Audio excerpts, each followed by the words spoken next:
Hey Emma, Yes, Madelyn. what do you call it when you remove both of the hosts from Talk This Podcast? I don't know. What do you call it? Unpacking.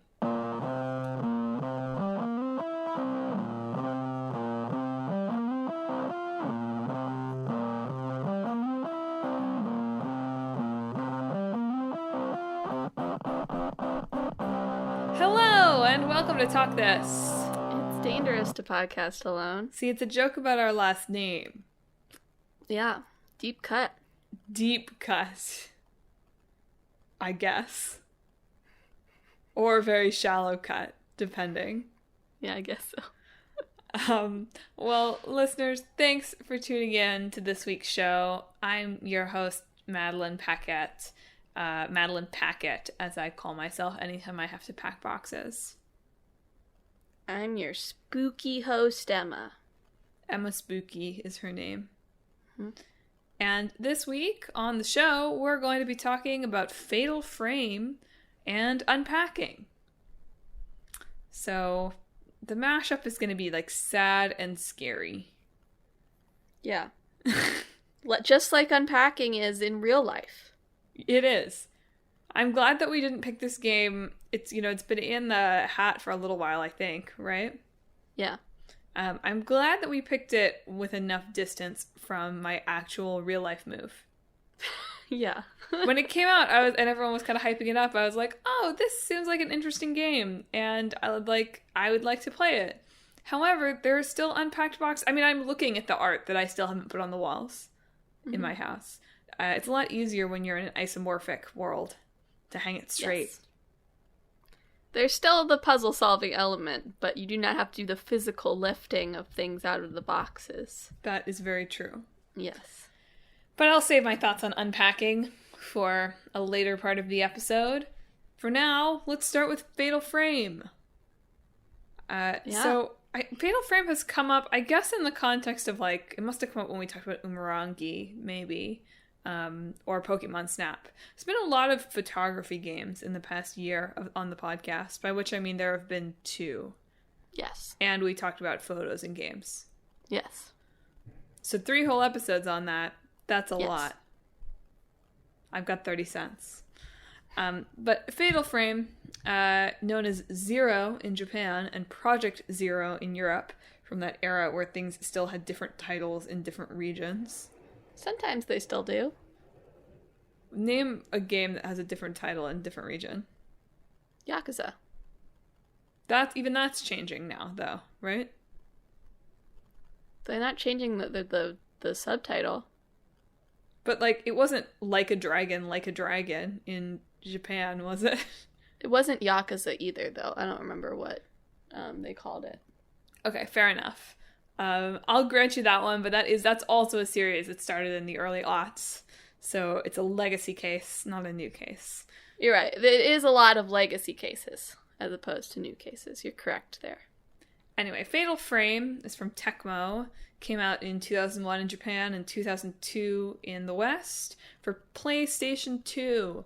And they ported an expanded and not remastered, I guess, just expanded version of it to Xbox in 2003. And you used to be able to get it on PSN for PlayStation 3. That might still be the case. But of course, everything on PlayStation 3 is harder to buy these days. Yeah.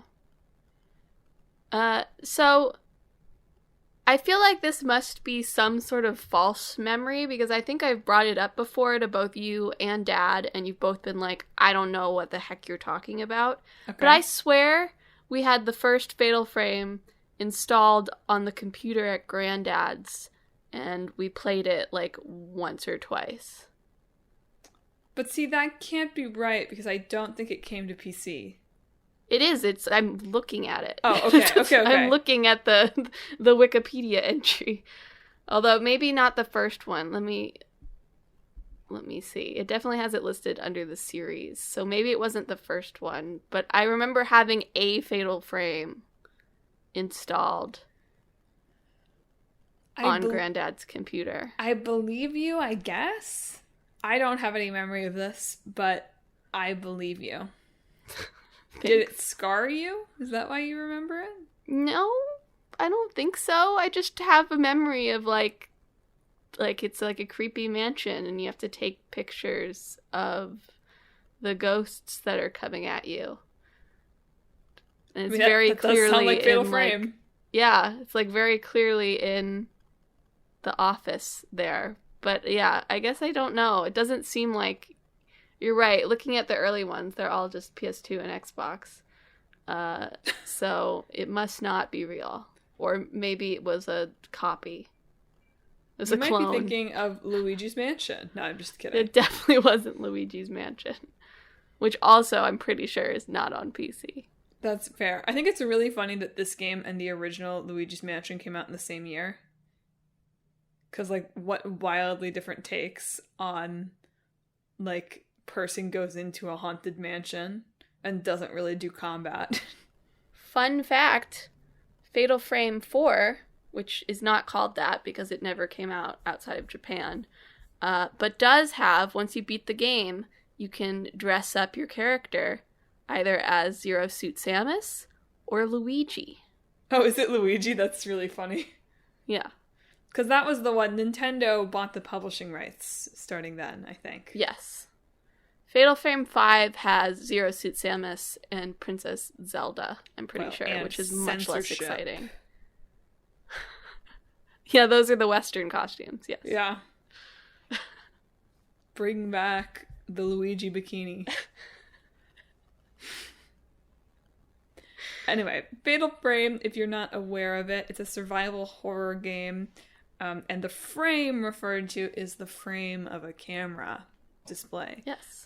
So we mentioned just now that we've done a lot of talking about camera games. And I think picture taking in games obviously is huge, and picture taking games are experiencing a bit of a comeback over the past couple of years. But Fatal Frame is a really early example of this, and I think really early example of, well, generally just an early example of survival horror, but an example of what survival horror can look like when it isn't Resident Evil. Yeah. And not to say that they don't share a lot of sort of similarities, but the way you engage with the game and the way the horror comes at you, there's still a lot of jump scares, but I saw a lot of commentary about it, talking about how this feels in many ways a lot more psychological because of the way you have to engage with the ghosts, and the way you can damage the ghosts as opposed to Resident Evil. Yeah, I read some things talking about how the developers were very consciously like, we want to make the player look at the scary thing directly. Yeah. So yeah, the way Fatal Frame works, all of its entries sort of work this way, is there's this like mysterious artifact called the camera obscura, and you're usually like a waifish, like young girl of some sort. There's a couple of men as well, but mostly waifish young girls. And that's because women are more attuned to the spiritual. Yes, apparently. And because it made more sense for there not to be violence if you were playing as a woman. Anyway, continue. And so you use the camera obscura to take pictures of ghosts, and this makes the ghosts go away.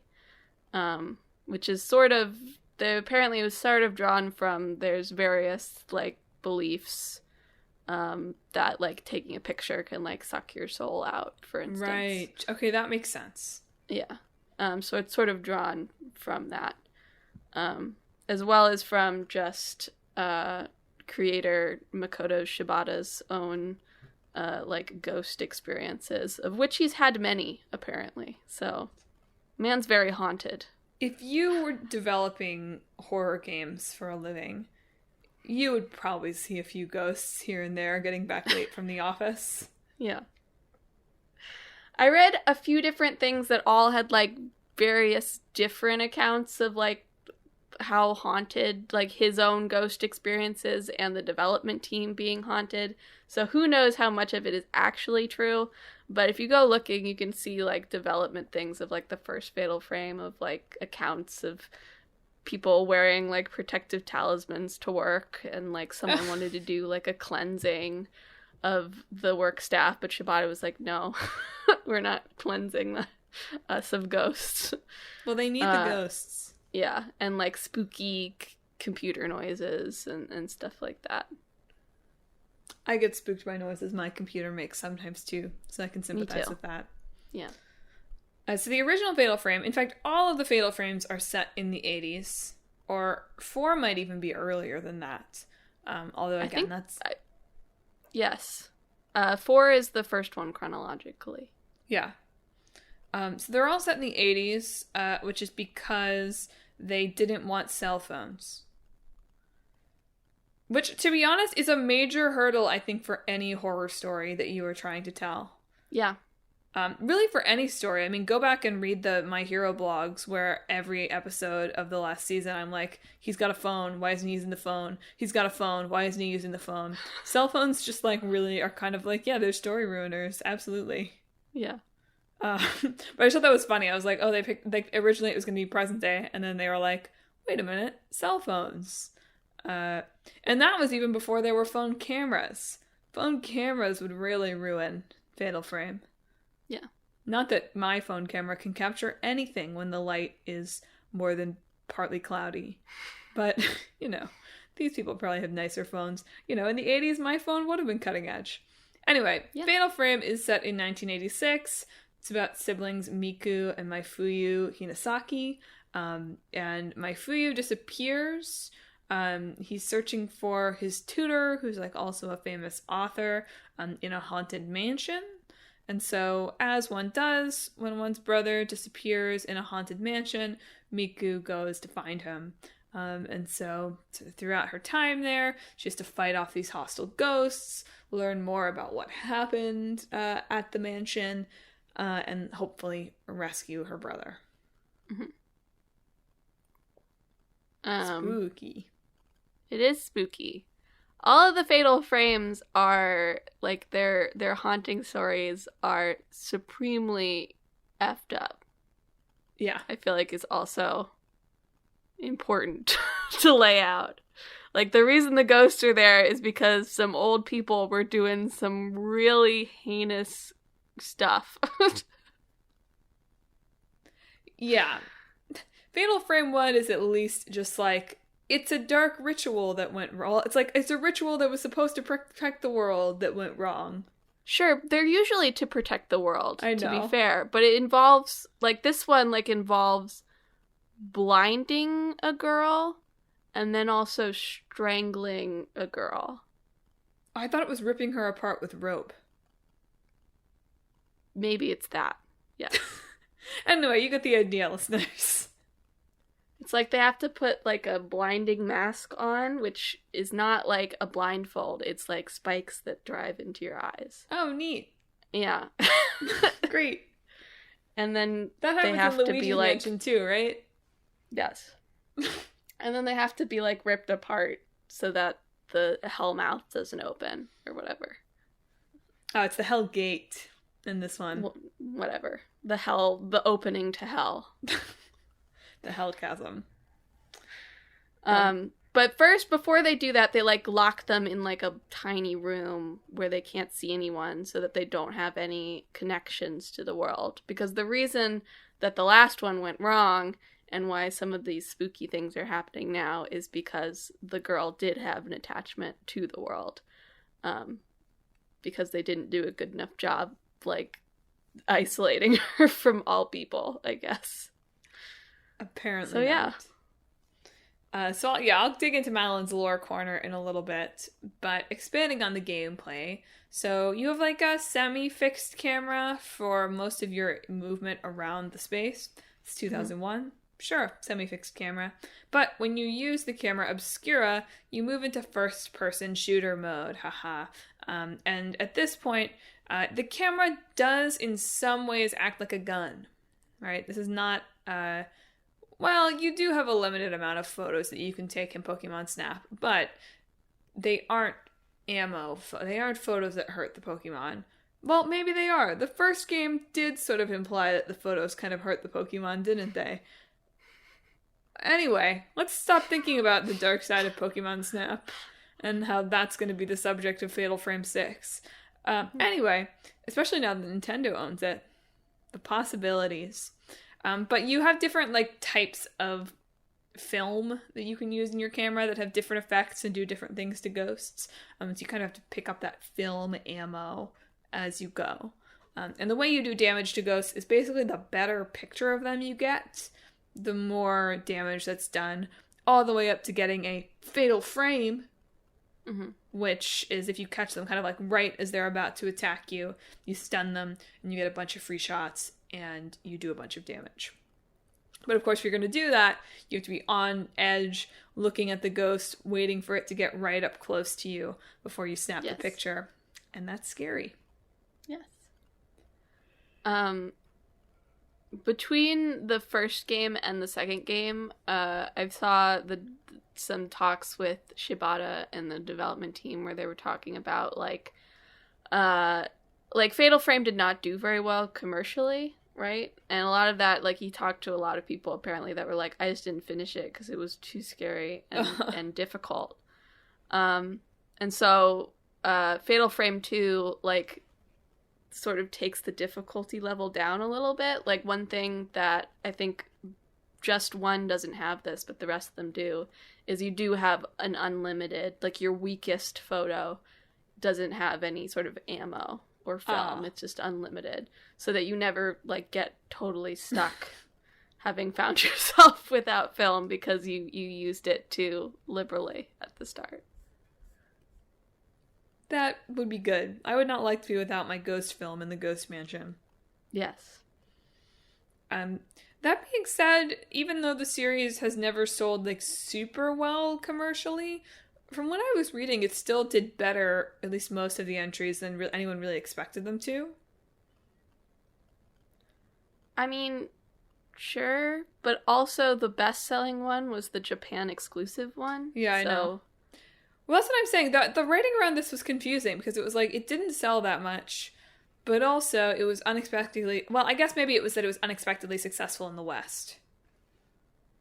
I see. Where the bar must have been unusually low, I guess. But that was partially because it came out around, in the same year, so before, but around the same time as The Ring, which of course sparked kind of an interest in J-horror in the West, and led some people to Fatal Frame. It could also just be a relative thing. Like the first game especially is not like a big budget project. Yeah. Which isn't to say like it looks bad. It's very, in the same way as like Silent Hill had to make use of technical limitations, this game does that as well. It just has a very like muted color palette, for instance, which sort of, I think, helps disguise how old it looks in some ways, you know? Yeah. Like, you look at it and you're still like, oh yeah, this looks old, but, like, maybe it hides some of the deficiencies that you might see if it was actually, like, colored and stuff. Well, absolutely. Yeah, you don't, because you're illuminating everything with your flashlight in this game, you don't get to get a good look. And would you want to be getting a good look at much of the time? No. It's a horror game. I did think it was interesting that there's all this talk about how they try to tone down how scary the second game was, and yet still on the second game's page on Wikipedia, there's like Neil Druckmann being like, this is the scariest game I've ever played. Like, it was hard to finish, like, kind of a quote. And I was like, dang, okay. So you toned it down and we still have these people being like, these high profile games people being like, I peed myself 10 times. Very true. This feels like a game that would be big on TikTok if it came out today. I don't know what that means. I don't either, but I felt like it was the right thing to say. Okay. It would definitely be big with streamers, and then I feel like just people getting jump scared and screaming feels like TikTok material to me. It's fair. It was also marketed in the West, the first game, as being based on a true story, which is not true. Ghosts aren't real. It's like, they've talked a little bit about, like, there's maybe some stories of, like, a haunted mansion somewhere outside Tokyo, and there's definitely, like, influence from like, especially Shibata's own experiences with ghosts, sure. But there's not, like, a story of the Himuro Mansion that this is based off of, you know? Not even, like, loosely in the way that some horror films are based off, like, true stories, you know? Yeah. It's just like, no, there's not there's not there's not anything here. It's just lying. You're sure that it's not based on... There's a myth that I've heard. It's about an Italian family. And No, I don't think it's based on that. That's Luigi's Mansion based on a true story. Obviously. Did you see that there was like a Spielberg movie in the works for a while? It's technically not canceled. Yeah, this okay. Hollywood rendition of Fatal Frame has been in the works for like 18 years. It has never been like officially canceled. Steve is working really hard on it. Maybe. But it's so hard because he had a script written and then they released Luigi's Mansion 3 and it was like, oh, this is exactly the plot of Fatal Frame the movie. Exactly, yeah. I just can't stop. But the Luigi's Mansion jokes are such a low-hanging fruit here and I can't stop. I mean, they agree. They made the Luigi costume, so. Are you ready for Madelyn's lore corner? I'm ready. Okay, so some more spoilers for Fatal Frame 1. This game is not really playable anywhere unless you have a PS2, so, you know, shield yourself, I guess. But they did re-release the 5th game for Switch and not just for Switch, for all the modern consoles, I guess a couple months ago. And really, why did they do that? My impression is that literally no one likes the 5th game. It's probably just because it's the only one that they feel like it's less work to move something from the Wii U to the Switch. Yeah, I mean, yes, but it does feel a little bit like are you trying to base the revival of Fatal Frame off this game that everyone thinks is bad? Yes? I don't know. The community, even though the game was bad, the community seemed hyped about anything. I guess so. I mean, I think before that, we would have gotten my trademark spiel of like, yes, one of these games that's lain dormant for almost a decade. When is someone going to revive it? Well, interviews a la, 2020, so before this re-release, but I assume it's still true, says that it's pretty much up to Nintendo at this point because they are in control of the property more than Koei Tecmo is now. Sure. So nothing but pachinko, then. Yes. That's because they did release a pachinko Fatal Frame this past year, which bummed people out because they were like, if it's going to the slots, they're never going to do anything else with it. And then they did announce something, so thanks Pokemon Snap and Umurangi Generation. You showed them the market. Anyway, Madelyn's lore corner. So this girl's brother, Mafuyu, has been looking for his tutor, who's also a writer. And Miku gets there and she looks around and she takes some pictures of ghosts and stuff. And she discovers that the tutor is dead and everyone who was with him was dead. And the mansion, it was a strangling ritual. You're right. But I think maybe she's strangled with ropes.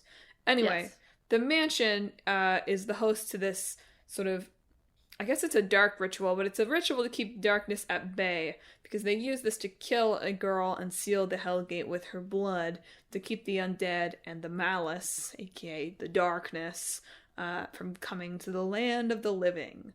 So the last maiden was Himuro of the mansion, Kirie Himuro, who fell in love with a visitor to the mansion. And the master found that out and had her BF killed, and thought she wouldn't find out, thought she'd just think he didn't come back. But she did find out, and then she didn't want to do the ritual, and because she didn't want to do the ritual, it failed when they did it, and the malice escaped, and everybody died, and she became a ghost, an evil spirit, more accurately.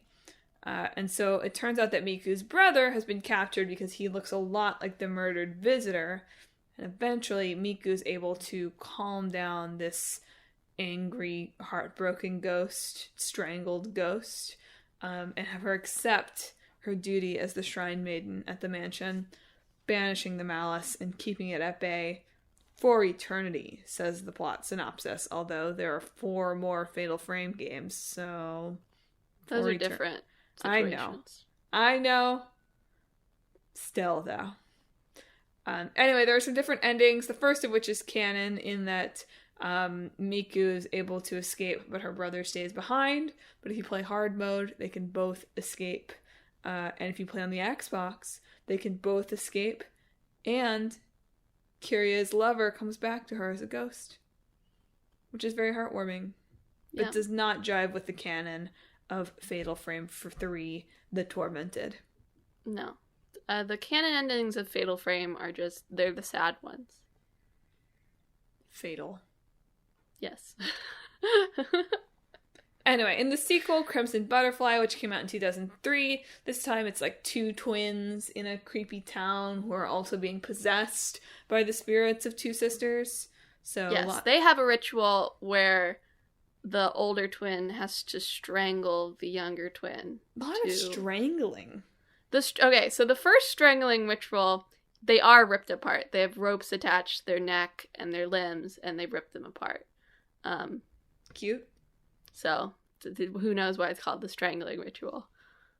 It's nicer than the ripped apart ritual, I guess. More poetic, for sure. But, so in the second game, the older twin has to strangle the younger twin, but, like, it goes wrong because one of the twins escapes, and instead of, like, they're, like, and in desperation, they, like, hang the remaining twin and throw her in, and the god demons are like, hey, that's kind of half-hearted, you know? Sure. And so the town gets stuck in, like, a time loop where they're doing the events of before the ritual again and again until another pair of twins comes in to complete the ritual. So that's what that is. And then the third one is like a dream mansion, like dreams and reality right, intersecting with each other. The fourth one is like there's like a moon sickness of some sort. Sure. And then the fifth one's about people being wet. I get angry when I'm damp too.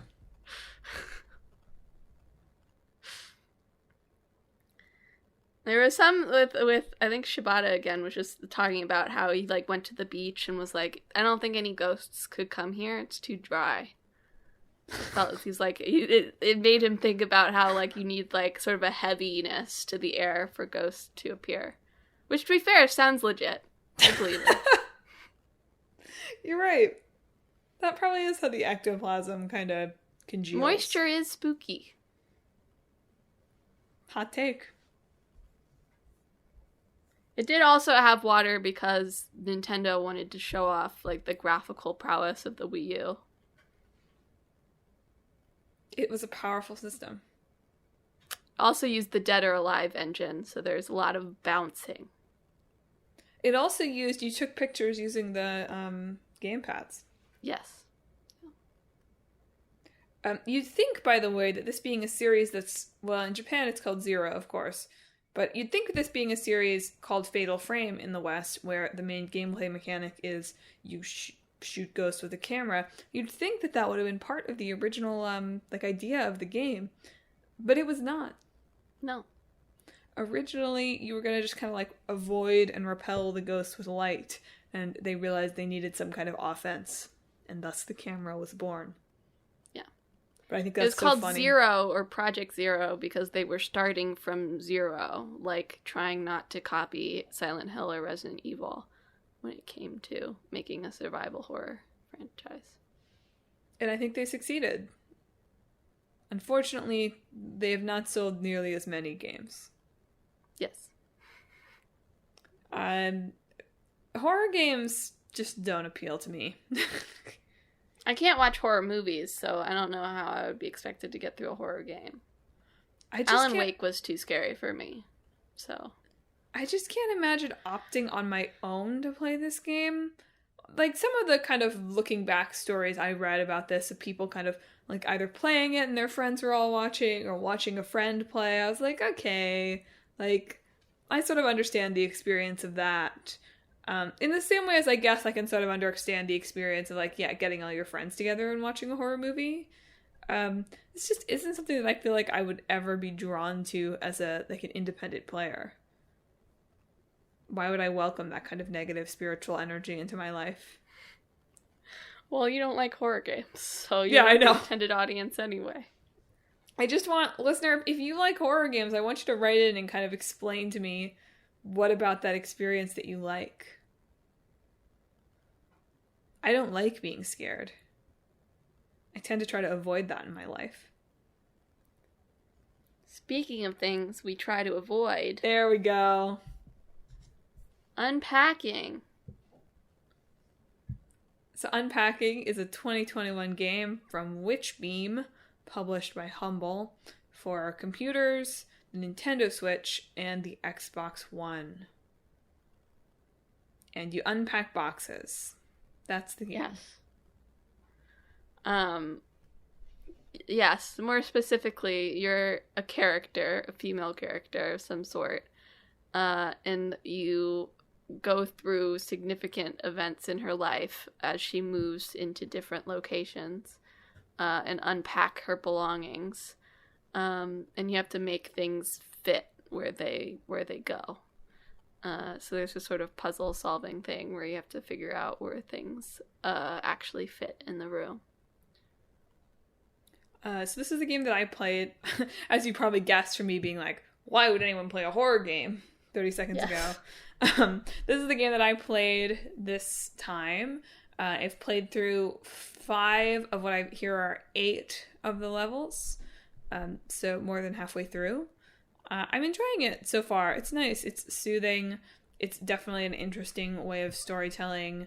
Clickbait Boyfriend is appalled when I just like put the character's toothbrush on the floor while I like decide where it's gonna go. It's good stuff. It's good.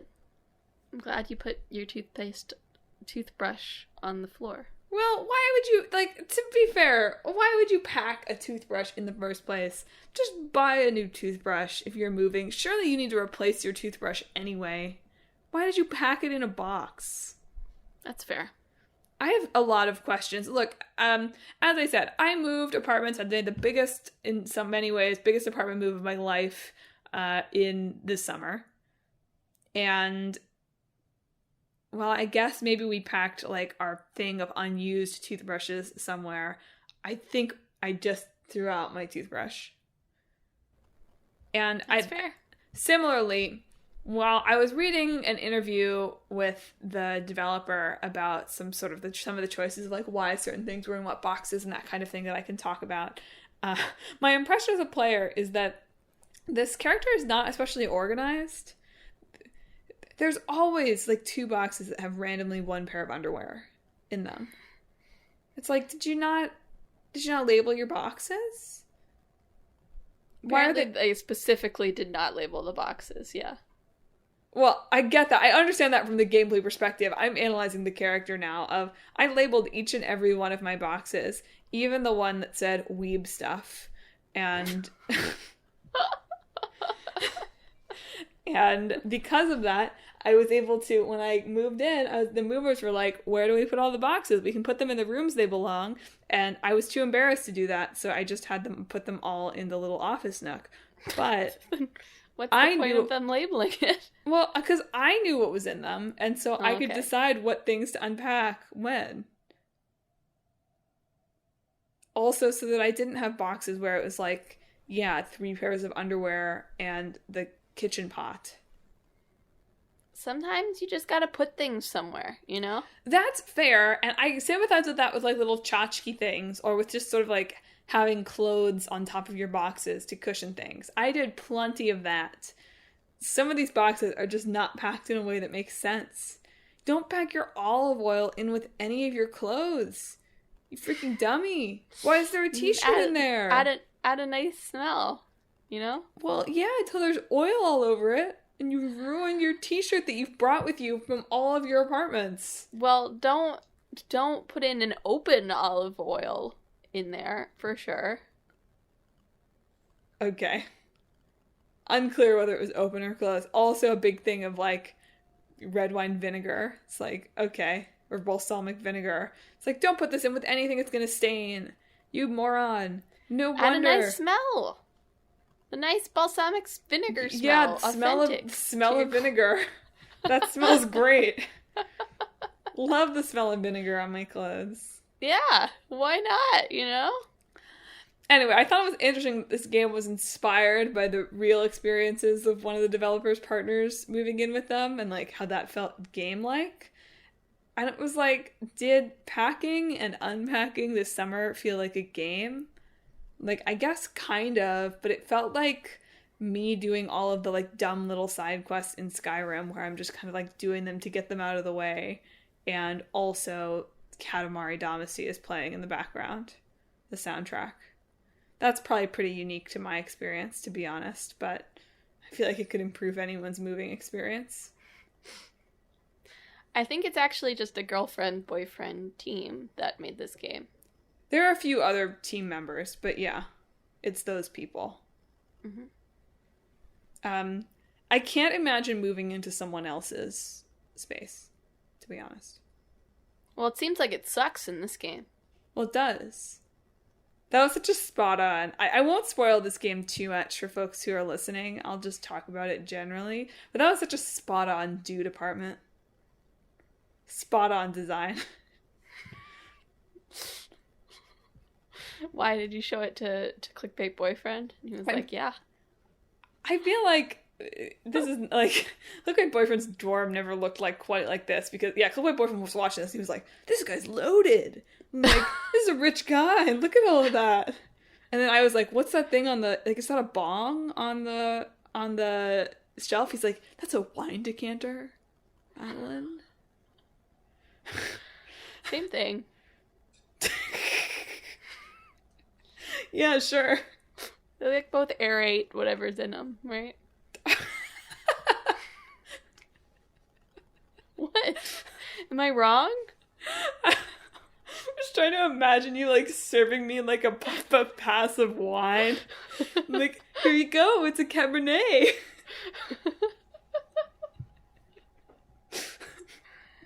I saw a few articles or tweets about, like, younger players, like, getting, like, she has some, like, older consoles, I think. Yeah, she has a like, game. What is this? She has a GameCube that comes with her. Does it go in the kitchen?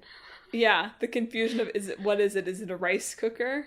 Clickbait Boyfriend, of course, recognized it right away as a GameCube haver. I don't know if I would have recognized it as a GameCube had I not read those articles earlier this year. That said, again, the developers talked specifically in this one, this was an interview on Game Developer, I think, about how, you know, that was the kind of thing that they thought of as they were deciding what sort of things went in what boxes. Like the balsamic vinegar that I whined about. It may not even have been in the same box as a t-shirt, but whatever. But they were like, okay, you might think it's wine if you just see it as like a dark purple bottle of something. But we set it up so you pull out olive oil first, so you'll understand that it's not wine, it's vinegar. And I was like, oh, that's interesting. That is not something I would have, like, thought about as being a decision that you had to make. I guess I could have thought about it, but it was not something I thought about as a decision you had to make at all. Especially when you're working in this, as I'm not sure if we mentioned, it's all pixel art, isomorphic style. Mm-hmm. So there are some items in the game that I don't know what they are. But that's okay. There's like a little tchotchke I've taken that has moved with me from apartment 4 to apartment 5 that I don't know what it is. Where does it go? It just sits on like a nightstand. It's, you know. I guess it's just a little thing. I have lots of little things. I do too, but I mostly know what my little things are, you know? I guess so. I guess the character knows what her little thing is. That's true, but since I am pretty much creating the character here, my character does not know what this is and just took it for spite. She just likes it, I guess. I don't think she likes it. All right, she doesn't like it. Anyway, it's an interesting. It's definitely a different style of game and an interesting style of game, and I'm enjoying my experience with it so far. I did not have as visceral a reaction to the diploma moment as everyone on the internet seemed to, although I did notice it. I don't put my diploma anywhere, so... Yeah, I know. That was it for me. I was like, oh, there's no place to hang this here. Oh, well. I guess if you... does it say what it's the diploma of? Is it, like, something more significant? Not that theater is insignificant. Wow, that was incredibly rude to me. Did she get a real degree? Unlike yours? It's directed at me, too. At me, too. I guess. It's not clear. It's too pixely. It appears at a time in the game where you would expect that it's a college diploma. Well, yeah. Yes. If it was her high school diploma, I would also be like, why are you I saw hanging a that review up? that referred to it as her high school diploma, and I was like, you know what? That's an interesting take.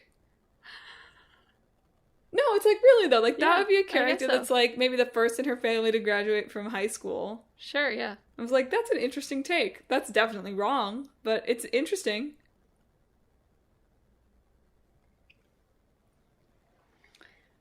Yeah, I guess I agree that I was like, I don't understand why you would hang your diploma up to begin with. Like, it just seems like something that doctors put in their office so that you're assured that they are indeed a doctor. Yeah. I think my diploma is at home. It's not even here with me. I am not even confident that I have a... Like, I don't know. Do I have a diploma? I remember having a diploma because I had it sent to me because I didn't go to the graduation ceremony, but they also sent me someone else's diploma. So I had to go through a process of sending that diploma back to the college so that whoever that person was could also be mailed their diploma. Why did they have you send it back? They should have just done a new one. Like, what? Maybe they did get him a new one, but what else was I gonna do with the diploma of Nicholas whatever? Keep it. It's like the time I got the wrong girl's college acceptance, too. There you go. Yeah. Anyway, yeah, it didn't hit home as hard for me because it was a diploma. I think if it had been anything else that she was hanging up, I would have been like, super rude that you won't let me hang up my band poster that has been with me through all of these things. Because it was the diploma, I was like, yeah, probably is time to put it under the bed. Should have been her little tchotchke that you don't know what it is. Spoiler, it wasn't hers. Oh, never mind. It was there when I moved into a certain apartment, and then it came with me when I was no longer living in that apartment, even though... I see. Theft. I mean, that's what I'm saying. I think she took it for spite, but I don't know what it is. It was interesting also to hear the developers talk about the kinds of story beats that they felt like they could convey and not convey through this kind of very environmental storytelling that they have here. Because all you have here, if you're not familiar with the game, there's no dialogue. Your character, I guess, writes a commentary on each kind of picture of each apartment afterwards. You get like one sentence of commentary from the character that is also incredibly basic. It's just like, whoa, I moved in here, basically, for each one. Which is fine. That was not meant as a knock. It's just like there's not like grand story that happens. But you still get to learn a lot about what's going on in the character's life and what's important to her and that sort of thing through what you unpack each time. So I can't remember where I was going with this. Oh, the story beats. So they talked about how, like, for a little while they were, like, wanting her parents to get divorced and have her move someplace new because of that. But they couldn't think of how to convey that story in objects. So it didn't end up working out. Similarly, though, that they were able to convey even more strongly than they wanted that, you know, at a certain point, she has a roommate or is living with someone who is perhaps not as respectful of her space as you would want. And that's very easy to convey by how the apartment is set up and how the objects are placed. which was super interesting. Very game-specific storytelling, too. Indeed. Which I always appreciate. Indeed. I have really liked following, perhaps because I am like a pack rat hoarder, and so these are like, when she unpacks the like dumb, like London bus thing that she brings with her to every apartment, I'm like, oh yeah, I have a bunch of those things too. So the things that travel from apartment to apartment are particularly interesting to me because, yeah, it's like I have all of my dumb stuff that the unpack would be like, why do you have to carry this like lovely file of nice things that Emma made for me graduating high school? Why does that have to come with you to every apartment? And it's huge. Where does it go? And it's like, just put it somewhere. Calm down. So I sympathize with that. I'm not looking forward. I'm planning to move this year, and I'm not looking forward to it. So I can't tell you enough how hiring movers absolutely changed my life. Well, yes, I'm going to hire movers. It has been made very clear to me that no one will come help me. So. My boyfriend and I will come help. You have to give us your dog. In exchange. See, that's not happening. Pack her up in the box. She is going to go in a box, yeah. It's the only way to do it. That would be funny in Unpacking if you opened up a box and just living dog came out. I'm hoping for the it. First item. I'm hoping there's a baby in a box at some point. It's like, haha, a baby. Gender reveal. Baby reveal. Baby reveal party. The baby was in the box. There's also a ton of Foley done for this game. Yes. Which is wild for what a little game it is. I think there's like 14,000 different Foley sound effects for each item on different materials and picking it up and putting it down. Makes you think about the number of sounds you hear in a day. There's a lot of sounds that you hear in a day. It's true. It also comes back, it's really satisfying, the different sounds when at the end of each level, because of course you gotta have this, you can play back you unpacking everything and moving stuff around as, you can do it at normal speed or as like a sort of high speed or a super high speed animation. And yeah, it's really musical. It's cool. It's like, that's my little Foley demonstration. Thanks for the Foley. You're welcome. It's all of my mouth. So it's not really Foley. But that's quite cool.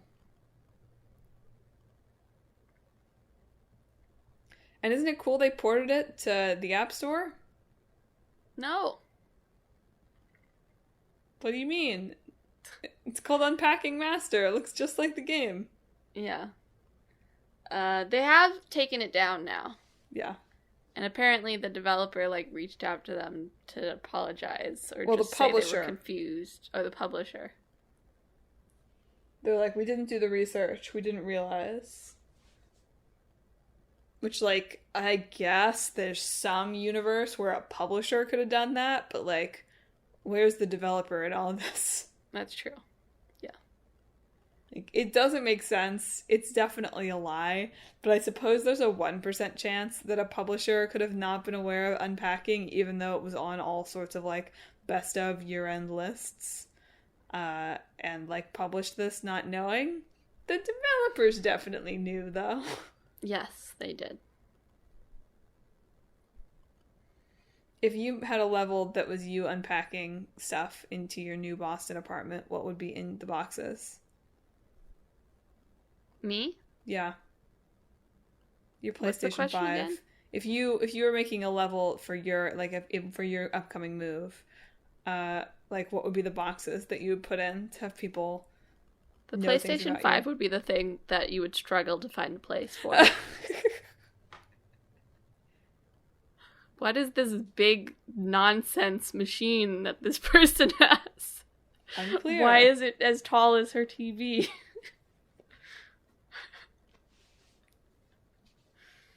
Gotta have all my little doodads and doodads, too. Yeah, all the doodads and doodads for sure. Specifically a box for my 2 extremely ugly My Hero Academia shirts. Nothing else. Nothing else. Just 2 hideously tie-dye anime shirts. So you'd be like, this person's life is a mess. I haven't seen yet, so far all of the, I mean, it's a puzzle game, right? So of course this is the way it's going to be, but so far all of the unpackings have been like, oh, like, I don't have enough space for this stuff. And my move this summer was kind of the opposite of that, because we moved from a tiny space into a human-sized living space. And so it's like, oh, the couch is like 60% of the size of what you'd want the couch to be. And the television is like 30% of the size is what you'd expect the television to be. It's just like all of my furniture moved into this space, and it was like, oh, it was tiny all along. I want that storytelling moment of like, she's finally made it, folks. Her TV is too small. That would be good. It's not going to happen. It's a puzzle game. Also, that's never happened to me in my life. I'm looking at my closet right now. It is still overstuffed. How's that possible? The closet we had in the old place was like a quarter of the size of this closet. And yet, my clothes expand. That's another thing. This is not a believable woman. Because she... Not enough clothes, yeah. She owns like 3 shirts. I get from like a game design perspective that eventually unpacking more clothes would get a little bit tedious, probably. But yeah, it does seem to me like she has a very good handle on her clothes situation, and that's just not right. Well, she just must have to do laundry like every single day. Yeah, I guess so. She has a believable amount of undergarments. That's it. No socks. Who needs socks, really? Maybe that's a hint that she lives in, like, Florida or something. Or that she just goes bare. She has shoes, though. She has shoes, but no socks. I hadn't thought about that until now, but that's a strong character beat. True. She packs her toothbrush, but not any socks. As one should. Well, are you ready to mash these games up? Yeah, let's make a spooky unpacking game. So it's like you've moved out and you're taking pictures of the whole apartment to send to your landlord so they'll give you your security deposit back. But there keep being ghosts in the pictures. So you have to figure out how to take pictures so the ghosts don't appear, so your landlord thinks that your apartment looks okay and you get your whole deposit back. So you're specifically avoiding the ghosts. Correct. So there's these annoying photobombing ghosts who won't listen to you when you say, get out of my photo. Yeah. And you have to, like, trick them out. Like, use, like, throw a ball over there to distract them. Yeah, you have to move certain objects. Maybe you still have to finish packing just a little bit. You have to move certain objects in the space so the ghosts aren't in the picture, so you can get normal-looking pictures. I see. I don't know that any game about a landlord is especially compelling, though, so... Well, the landlord is the villain, so... Right, the final ghost is the landlord comes in and you have to get pictures without the landlord like drawing on the walls. No, see, he's like, he doesn't want to see the ghost because he's like, you know, he's disrespectful of the dead, you know. Right. He's just a bad guy. So that's why he's the villain. That's why you have to go through this thing so that you defeat his ghost-hating ways. I don't think this is working. I don't think so either. It's not long enough. There's not enough there. Yeah. Maybe it's like you're like putting together a photo album? Maybe you're, okay, so like in between like people moving out and moving in to new apartments, you're like the service that comes in and like make sure that it's ghost free. Ah, okay. Got it.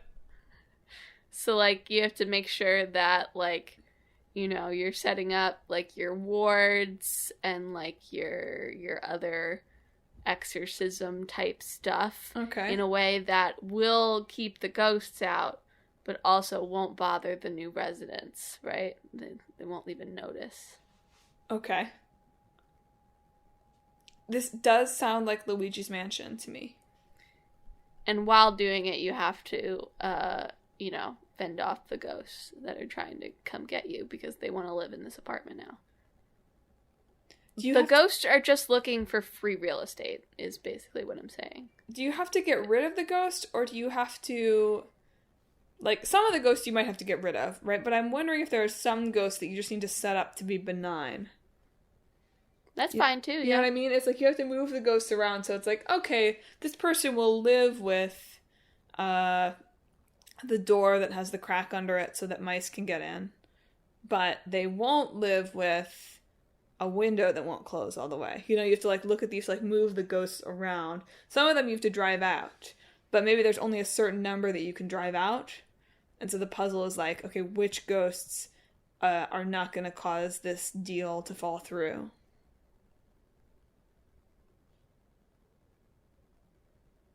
It doesn't seem that scary, but... I think that's fine. It doesn't necessarily have to be a horror game. And besides, benign sort of horror stuff is in right now. You're right. You know? Cozy Grove. Spirit Fair. Yeah. Okay, like the cozy ghosts. So I like that. That's good. So yeah, we just have to set up the ghosts to cause, like, cozy problems. As opposed to safety hazards. Yes. Exactly. And also paint the walls. Yes. Exactly. But in the last level, you have to actually exterminate, like, cockroaches and mice and stuff. It makes you miss the ghosts. That's like the epilogue level, and you just leave. You're like, that's not what I'm here for. Okay, it's like a jump scare at the end, but it's just a rat. That would really get me. You're like, it's shaking. Like the cabinet is shaking, and you're like, oh, it's a ghost. Let's take a look. It's just a rat. Yeah. Highly realistic 3D rat. Yeah. This would be a good VR game, probably, too. Yeah. Especially for the 3D rat at the end. Yeah. Really just for the 3D rat jump scare at the end. Cool. Well, you know, I'll write into the good folks at Mob Psycho and see if they seem cool with us using their IP like this. It is pretty much. It is sort of like that, isn't it? And yeah, Spirits and Such the Game. Coming soon. Yeah. Why not? It's a good concept. I think so too. Well, folks, do you view packing and unpacking as a game, or do you view it like the rest of us humans as just a painful time in your life? Have you ever seen a ghost, and did it cause you to want to make a video game about it? Have you ever taken a picture that has sucked out a part of someone's soul? What are the tchotchkes that you carry with you from home to home? If you have questions or thoughts on or answers to any of these questions, or anything else on your mind, feel free to share it with us on social media. We are on Facebook, Twitter, Instagram, and YouTube at Talk This Podcast. You can also visit our website, www.talkthispodcast.com, where you can read all about the show, check out the games that are in the hat, and check out our blog featuring long-running series Clickbait Boyfriend and Split Screen, plus Emma's latest blog. Emma writing monthly blogs, maybe, hopefully, now. So check out Emma's January blog, too. You should also, if you like the show, subscribe. We are on Apple Podcasts, Google Podcasts, Stitcher, TuneIn, Spotify, Pandora Podcasts, online and on the app, Overcast, Pocket Casts, anywhere that you can find podcasts, you can find Talk This. So next week it's my side quest. I've not decided what it is yet. But it sure will be something. Maybe I'll do like romantic games. Wouldn't that be funny? For Valentine's Day. I probably won't do that. But I will think about it for sure. But Emma, in 2 weeks, what are we going to be talking about? The real February 13th episode. For our old game, we're going to be talking about Binding of Isaac. Nice. And for our new game, we're going to be talking about Valheim. I have never heard of Valheim. Well, you'll now have heard of it.